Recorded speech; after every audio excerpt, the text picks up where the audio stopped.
Les cervicales sont bloquées et puis ça descend jusqu'aux pieds. Et ça peut aller très vite, en 3-4 jours, le corps peut être bloqué. Notre état nous met en dépression nerveuse. Et à un moment donné, le corps, il dit, puisque tu ne m'écoutes pas, je vais te montrer comment je suis. Voilà. Et il casse.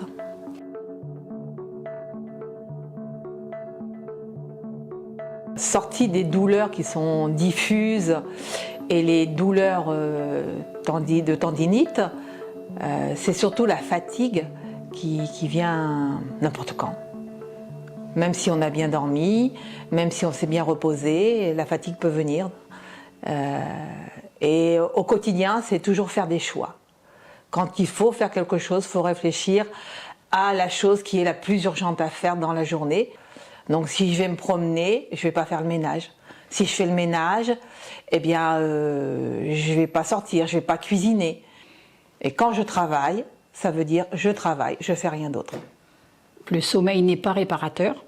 Donc voilà, on se lève le matin, on est fatigué comme si on n'avait pas dormi de la nuit. Ce sont des douleurs chroniques qui évoluent depuis au moins 3 mois, qui touchent de manière diffuse le corps, donc différentes zones du corps, et aussi d'autres symptômes associés, de la fatigue, des troubles du sommeil, mais aussi des troubles de la concentration, des troubles de l'attention, des maux de tête chroniques ou des maux de ventre chroniques également. En France, les dernières données, c'est autour de 2%, on va dire, de la population. Et déjà le matin, il faut se lever, donc il faut déjà réveiller son corps. Parce que les douleurs, elles sont présentes dès qu'on ouvre les yeux. Donc, comme dit le kiné, bien s'étirer le matin avant de se lever. Ce qui fait que ça met au moins 10 minutes, un quart d'heure avant de décoller du lit. Et après, sortie du travail, là, c'est la grosse fatigue parce qu'on relâche la pression un peu qu'on a au travail. Et généralement, j'arrive chez moi, je suis sur le canapé, j'attends que je retrouve de l'énergie. Donc les 3/4 du temps, je suis sous la couette pour me réchauffer parce que je suis glacée. Je travaille quand même avec 3 pulls, un collant, un pantalon, une paire de chaussettes. Et je ne suis pas dehors. Hein. Donc je cherche à réchauffer mon corps pour pouvoir récupérer de l'énergie. Et à 21h, je suis au lit. Je sais que si je fais autre chose, je ne pourrais pas me lever demain matin. Il n'y a pas forcément de portrait robot ou de profil vraiment type. Globalement, il y a quand même plus de femmes que d'hommes. 3 femmes touchées pour 2 hommes. Il y a une tranche d'âge qui est un peu plus touchée, c'est quand même entre 30 et 50 ans.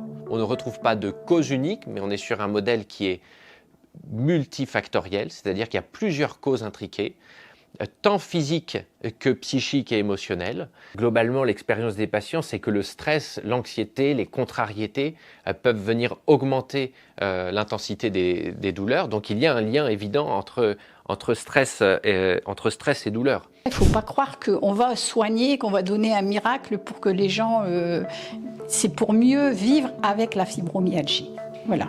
Ce que je fais, c'est que c'est plus un travail psychologique. Donc déjà, j'accepte les douleurs, j'accepte cette maladie. Parfois, on se dit, mais ça ne sert à rien de vivre avec ces douleurs.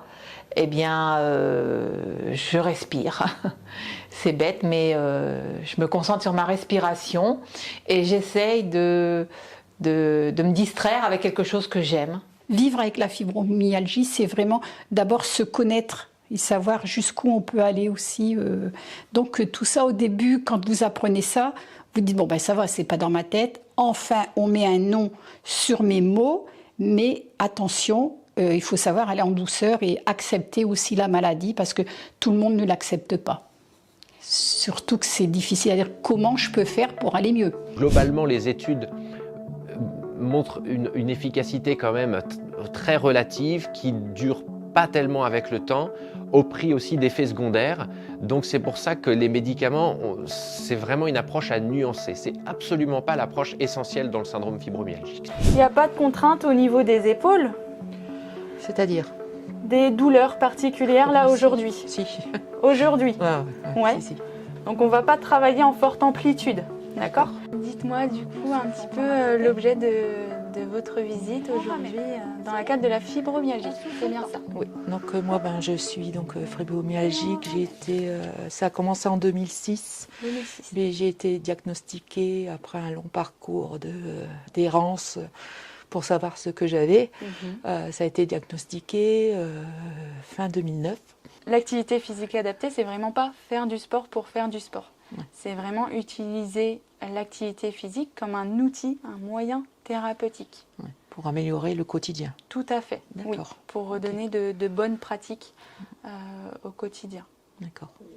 Concrètement, ce sera adapter l'exercice physique à la personne, à ses contraintes physiques, aux douleurs, aux positions par exemple qu'elle peut ou non supporter dans sa pratique, mais lui montrer qu'elle est en capacité de pouvoir bouger sans ressentir de douleur, ou en tout cas en limitant leur impact. Vous devez sentir normalement au niveau de la hanche. Tout à fait. Ça donne pas l'impression de travailler, mais si on travaille. Pour ce qui est de la sophrologie, ce sera surtout pour la gestion de la douleur. Alors on ne va pas supprimer la douleur, mais on va pouvoir moduler le seuil de douleur. Laissez les bruits extérieurs s'éloigner progressivement. Inspirez. Bloquez la respiration, venez contracter vos poings, les avant-bras, jusqu'aux épaules, les trapèzes. Sentez cette contraction dans vos membres. Je vous invite à prendre une inspiration par le nez. Expirez fortement par la bouche pour vous redynamiser, ouvrir les yeux. Est-ce que tout va bien? Ouais. Je vous laisse quelques instants. Pour reprendre contact. Tout à fait.